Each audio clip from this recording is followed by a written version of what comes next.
आज हम प्रयोगवाद की प्रवृत्तियों का अध्ययन करते हैं। प्रगतिवाद के अवसान के बाद प्रयोगवाद का प्रारंभ हुआ। सबसे पहले हम देखते हैं कि प्रगतिवाद का जल्द ही अवसान क्यों हो गया और प्रयोगवाद का उदय क्यों हुआ। प्रयोगवाद के उदय के दो कारण प्रमुख रूप से माने जाते हैं। पहला है प्रगतिवाद के प्रति प्रतिक्रिया। प्रगतिवाद में एक तो विषयों की बहुत कमी थी। वे एक ही विषय पर बार बार लिख रहे थे। उनके यहाँ श्रमिक और मालिक, पूंजीपति और सर्वहारा वर्ग, इन दो विषयों को ही, इन दो व्यक्तियों पर ही वो अपना काव्य लिख रहे थे। अतः विषयों की कमी के चलते पाठक ऊब गए थे। दूसरा, इस समय जो है वाद जो है वो कविता पर बहुत अधिक छा गया था। वाद के कारण काव्य तत्व दबने लगा था और प्रगतिवादियों ने जो काव्य तत्व जो था उसकी सर्वथा उपेक्षा कर डाली थी। उन्होंने छंदों को माना, उन्होंने अलंकारों को माना। उन्होंने कहा कि वाणी, तुम्हें क्या चाहिए अलंकार, जैसा मैं दिखता हूँ, जैसा मैं कहता हूँ वैसा तू लिख। इस प्रकार उन्होंने आडंबरहीन कला विधान को जो मान्यता दी, इसके चलते काव्य को बहुत हानि हुई और इसी कारण प्रगतिवाद जल्द ही अपने अवसान को पहुँच गया। दूसरा प्रयोगवाद के उदय के कारणों में प्रमुख रूप से रहा वो ये था कि इसमें फ्रायड अपना एक विचार लेकर के सामने आए। उनका विचार था मनोविश्लेषणवाद। वो ये मान करके चलते थे कि किसी व्यक्ति के कार्य ही मात्र उसके व्यक्तित्व की परिभाषा नहीं हो सकते। कार्य के पीछे के कारणों को जानना बहुत आवश्यक है।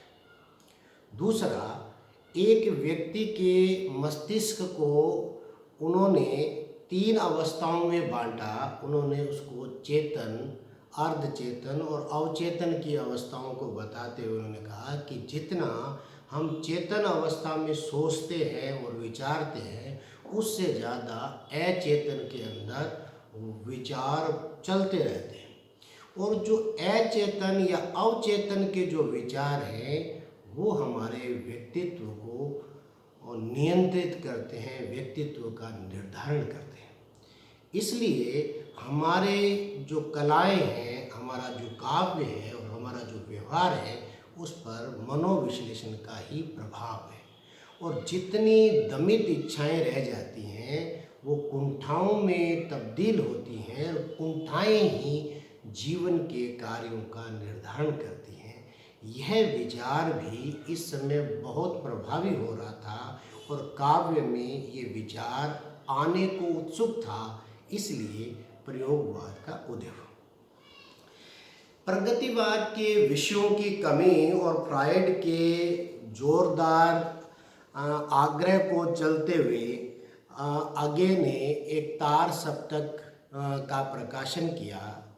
यह 7 कवियों को मिलाकर एक कविता का संग्रह था। 1943 में ये तार सप्तक निकाला और इस तार सप्तक की भूमिका में उन्होंने कहा कि हम अलग अलग राहों के राही हैं और एक साथ चल रहे हैं और हम एक नया प्रयोग करने जा रहे हैं। हम किसी वाद के वादी नहीं हैं, हम केवल कवितावादी हैं। ऐसा कह करके उन्होंने तार सप्तक निकाला। उसके बाद दूसरा सप्तक 1951 में और तीसरा 1959 और चौथा जो है 1979 में सप्तक निकाला गया। जो तार सप्तक था उसकी भूमिका में प्रयोग शब्द इतनी बार आया कि इस वाद का नाम प्रयोगवाद ही पड़ गया।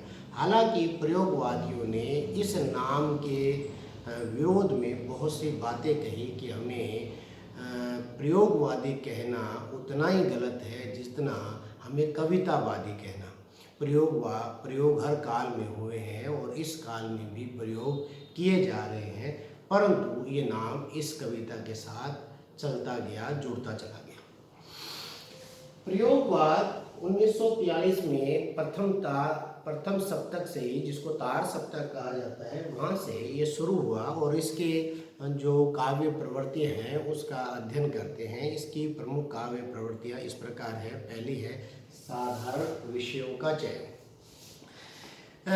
प्रगतिवाद में विषयों की बिल्कुल कमी देखी गई थी, इसलिए प्रयोगवादियों ने खुलकर कहा कि आप जितने विषय हो सकते हैं उन विषयों पर आप कविताएं लिखिए। इसलिए इन्होंने जो है जितने विषय, साधारण विषय हो सकते हैं कि भी चूड़ी का टुकड़ा है या बाटा की चप्पल है या फ्रेंच लेदर है या साइकिल है, जितने साधारण विषय हो सकते थे उन विषयों पर उन्होंने कविताएं लिखी। और एक कविता का उदाहरण बताते हुए आपको समझाता हूँ कि कवि लिखते हैं, इधर उधर की बातें करते हुए लिखते हैं कि बैठकर ब्लेड से नाखून काटे, बड़ी हुई दाढ़ी में से बालों के बीच की खाली जगह छांटे, सर खुजलाए जमुआए, कभी धूप में आए और कभी छाह में आए। इस प्रकार उन्होंने किसी भी विषय को काव्य का विषय बनाया और साधारण विषयों को उन्होंने काव्य का एक विषय बना करके कविता प्रस्तुत की। दूसरा, भदेश का चित्रण। भद्दा जो जिसे कहा गया या जिसे त्याज्य विषय माना गया, जिसको हमने छोड़ करके अब तक चले थे, उनको भी कविता के लिए स्वीकार्य कर लिया गया। और जिनको असुंदर, कुरूप और भद्दा कहा, ये यहाँ स्वीकार्य है। और एक उदाहरण आपके सामने रख रहा हूँ। शकुंतला माथुर लिखती हैं कि कूड़े से भरी गाड़ी खड़ी गली के बीच, भंगी का इंतजार, गंदगी का संसार। तो इस प्रकार कूड़े की गाड़ी भी कविता का विषय हो सकती है। और आगे में जो गदा है उसमें भी सौंदर्य बोध उनको दिखता है। वो लिखते हैं कि वंचना है चांदनी सित, झूठ है आकाश का निर्वधि विस्तार, निकटतर धंसती हुई छत, आड़ में निर्वेद, मूत्र सिंचित मृतिका के वृत्त में, तीन टांगों पर खड़ा धैर्य धन गधा। इस प्रकार मूत्र करता हुआ गधा भी यहाँ बहुत अच्छा दिखता है। व्यक्तित्व की स्थापना। इन कवियों ने अपने बारे में बताने को बहुत ज़्यादा तवज्जो दी है। ये लोग अपनी जो बातें हैं, उपलब्धियां हैं, उनको समाज तक पूरे दमखम के साथ पहुंचाना चाहते हैं, अपने बारे में बताना चाहते हैं। उन्होंने कहा है, एक उदाहरण आपके सामने रख रहा हूँ कि साधारण नगर के एक साधारण घर में मेरा जन्म हुआ, बचपन बीता अति साधारण खान पान। ऐसे करके लंबी कविता है। तब मैं एकाग्र मन जुट गया ग्रंथों में, मुझे परीक्षाओं में विलक्षण श्रेय मिला। ऐसे कविता उन्होंने अपने बारे में ही बताना, उन्होंने अपना ध्येय कविता का समझा। वो समष्टि की जगह यानी समाज की जगह व्यष्टि को महत्व देते हैं, मतलब व्यक्ति को महत्व देते हैं। और इसी बात को आगे भी नदी के द्वीप में कहते हैं कि किंतु हम दीप हैं, हम धारा नहीं है, स्थिर समर्पण है हमारा, हम सदा से द्वीप हैं स्रोत स्वनि के, किंतु हम बहते नहीं क्योंकि बहना रेत होना है। उन्मुक्त भोग का चित्रण या फ्राइड दर्शन की अभिव्यक्ति। फ्राइड जो है वो ये मानते हैं कि जितनी दमित इच्छाएं होती हैं, वो दमित इच्छाएं ही व्यक्ति के व्यक्तित्व का निर्धारण करती है। तो या तो पद की लालसा व्यक्ति के मन में कुंठा बन के रहती है, या पैसे की, या यौन इच्छा। यौन इच्छा ऐसी है जो प्राकृतिक है परंतु सामाजिक उस पर बंधन है। तो समाज उसको एक नियत समय के लिए बंधन को हटाता है और बाकी समय के लिए उस पर बंधन लगाता है, परंतु प्राकृतिक रूप से वो बंधन रहता है। अतः उस समय उत्पन्न होने वाली इच्छा कुंठा के रूप में ही अवचेतन मन में घर किए रहती है।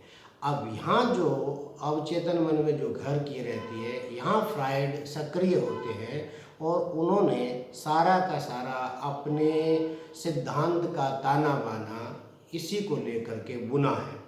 और उनका जो मनोविश्लेषणवाद है वो प्रयोगवाद में यहाँ दिखता है, और प्रयोगवादी कवियों ने उसी बात को अपनी कविताओं में व्यक्त किया है। तो आप कहिएगा कि चाहे वो फ्राइड दर्शन है या उन्मुक्त भोग है, वो उसका चित्रण फ्राइडवाद की अभिव्यक्ति है। वो लिखते हैं कि आह मेरा श्वास है उत्तप्त, धमनियों में उमड़ आई है लहू की धार, तुम कहाँ हो नारी। इस प्रकार महिला कवयित्रियों ने भी इस चित्रण में अपने आप को पीछे नहीं रखा है। वो भी बढ़ चढ़कर इस तरह की बातें कहने में अपने को किसी तरह से गुरेज नहीं किया है। कह रही हैं कि फैल रही है बरीदी स्तनों की हसरतें अब भी जवान हैं, आओ दोस्तों और साथियों आओ मेरे झंडे के नीचे। ये भी एक खास बात है कि महिलाएं भी इस दौड़ में शामिल हो गई। नई सौंदर्य चेतना।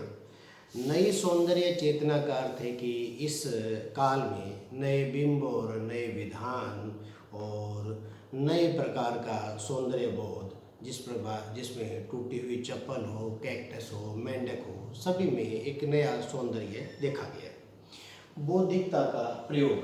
ये कवि अति बुद्धिवादी बनने की होड़ में बौद्धिकता की सीमाएं तक लांघ गए हैं और ऐसी कविताएं लिख दी है जो सामान्य पाठक के समझ की बाहर है।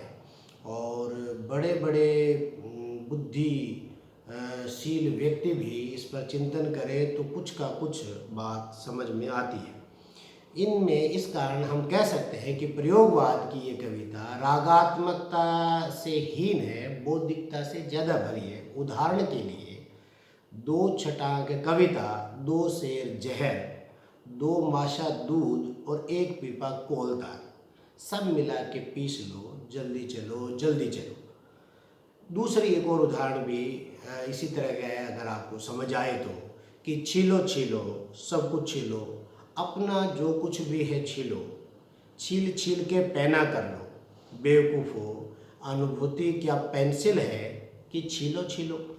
अब इस कविता को वही समझे जिसकी बुद्धि प्रयोगवादियों जैसी हो सकती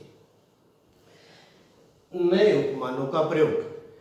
इन्होंने जैसे नई सौंदर्य चेतना की हमने बात की थी, उसी बिंदु को यहाँ विस्तार है। इन्होंने नए उपमानों और नए प्रतीकों का अच्छा सा प्रयोग किया है और इसमें इन्होंने सफलता भी काफ़ी हद तक पाई।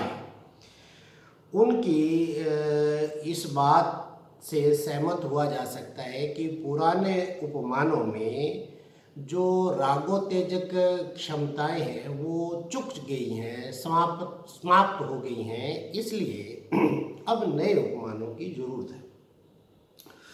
कवि कहता है, अगर मैं तुमको ललाती सांझ की नभ की अकेली तारी का अब नहीं कहता, नहीं कारण कि मेरा हृदय उथला या कि सोना है या कि मेरा प्यार मैला है, उपमान मैले पड़ गए हैं, देवता इन प्रतीकों से कर गए हैं कूच, कभी बासन अधिक घिसने से मुलम्मा छूट जाता है। इसी प्रकार अजित कुमार हैं, उन्होंने भी लिखा है कि चांदनी चंदन सदृश हम क्यों लिखें, मुख हमें कमलों सरीखा क्यों दिखे। हम लिखेंगे चांदनी उस रुपए की है जिसमें चमक तो है पर खनक गायब है। इस प्रकार अच्छे से उपमान इस कविता में, इस वाद में आए हैं। अस्तित्ववाद का प्रभाव। अस्तित्ववाद सार्त्र के द्वारा दिया गया एक सिद्धांत है और वो ये मानते हैं कि इस संसार में केवल आप अपने बारे में चिंतित होइए और अपने अस्तित्व के बारे में जानिए। आपका अपना अस्तित्व बचा तो फिर जग बचेगा। तो अपने अस्तित्व की चिंता करना ही व्यक्ति का या मनुष्य का परम धर्म है। इसी वाद या विचार को प्रयोगवाद में भी थोड़ा बहुत स्वीकारा किया गया है। उन्होंने लिखा है कि अपनी मर्जी से अपने अस्तित्व के लिए जिया गया एक क्षण भी परतंत्रता के 100 वर्षों से अधिक अच्छा है। वो लिखते हैं कि केवल बना रहे विस्तार हमारा बोध मुक्ति का सीमाहीन खुलेपन का। इसी अस्तित्ववाद को इन्होंने अपने कविता में ढाला है। इस प्रकार हम देखते हैं कि प्रयोगवाद में प्रगतिवाद के बाद जो एकदम सूनापन आ गया था, खालीपन आ गया था, उसको भरने के लिए जोरदार तरीके से एक बार एंट्री ली है, जोरदार तरीके से एक बार प्रवेश लिया है और एक बार अन्य विषयों के साथ कविता के लिए तैयार होकर आए हैं।